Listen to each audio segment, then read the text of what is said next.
இன்றைக்கி நம்ம பார்க்க போகிறது என்ன அப்படின்னா, மாடி தோட்டத்தில் தான் வந்து காய்கறி அறுவடை பண்ண போகிறோம். கண்டிப்பாக வீடியோ பிடிக்கும். வீடியோ ஸ்கிப் பண்ணாமல் பாருங்கள். இந்த வெயிலில் கூடமே தினமும் காலை மாலை தண்ணி கொடுத்துட்டு வர்றதுனால புடலங்காய் ஒன்று பறிச்சுக்கிட்டேன். இன்னும் நிறைய பிஞ்சுகள் இருக்குது. அது அடுத்தடுத்த ஷார்ட்ஸில் நீங்கள் கண்டிப்பாக பார்க்கலாம்.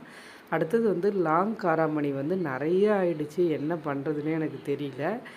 ஏன்னா நான் இது வரைக்கும் லாங் காராமணி வந்து சமையலில் சேர்த்ததில்லை. நம்ம டெரஸில் 1, 2 தான் இருந்தது. அதுவுமே விதைக்காக விட்டு தான் நம்ம வந்து மாடியில் கொண்டு வந்து விதைச்சோம். அதனால் இப்போயுமே வந்து நான் விதைக்காக தான் விட்டுருந்தேன். இதுக்கப்புறமா வந்து ஆடிப்பட்டத்துக்கெலாம் வந்து நம்ம இப்போலேருந்தே விதைகள் சேமித்து வச்சுட்டு வரும்பொழுது அப்போ வந்து நிறைய பணம் செலவு பண்ணி நம்ம வந்து விதைகள் வாங்குற மாதிரி இருக்காது. அதுக்காக நம்மக்கிட்ட இருக்கிற விதைகளுமே வந்து செடி போட்டு அதிலேருந்து வர்றதையுமே வந்து விதைகளாக தான் நான் சேமிச்சுக்கிட்டு இருக்கேன். கொடிக்காராமணி வந்து ரொம்ப நாள் கனவு இந்த மாதிரி பறிக்கணும் அப்படின்னு சொல்லி அது இப்போ தான் நிஜமாக இருக்குது.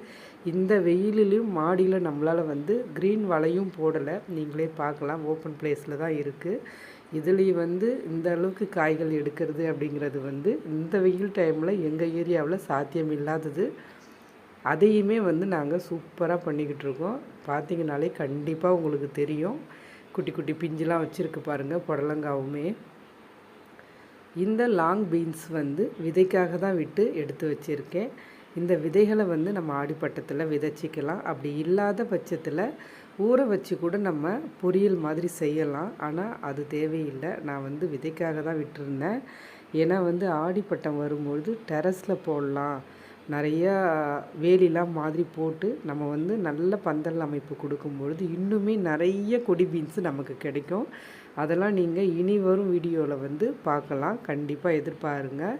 ஏன்னா நம்ம வந்து விதைகள் வந்து நம்மகிட்ட இல்லாததெல்லாம் ஆன்லைனில் ஆர்டர் பண்ணி வாங்கி அதை வந்து மாடியில் வளர்த்து அதுக்கப்புறமா டெரஸ்லேயுமே கொண்டு வந்து வளர்த்து அதுலேருந்து விதைகளை சேமித்து நான் ஸ்டோர் பண்ணிக்கிட்டு வரேன். இது வந்து நம்ம சேனலில் தொடர்ச்சியாக பார்க்குறவங்களுக்கு தெரியும். நீங்கள் வந்து புதுசாக பார்க்குறீங்கன்னா தெரியறதுக்கு வாய்ப்பு இல்லை.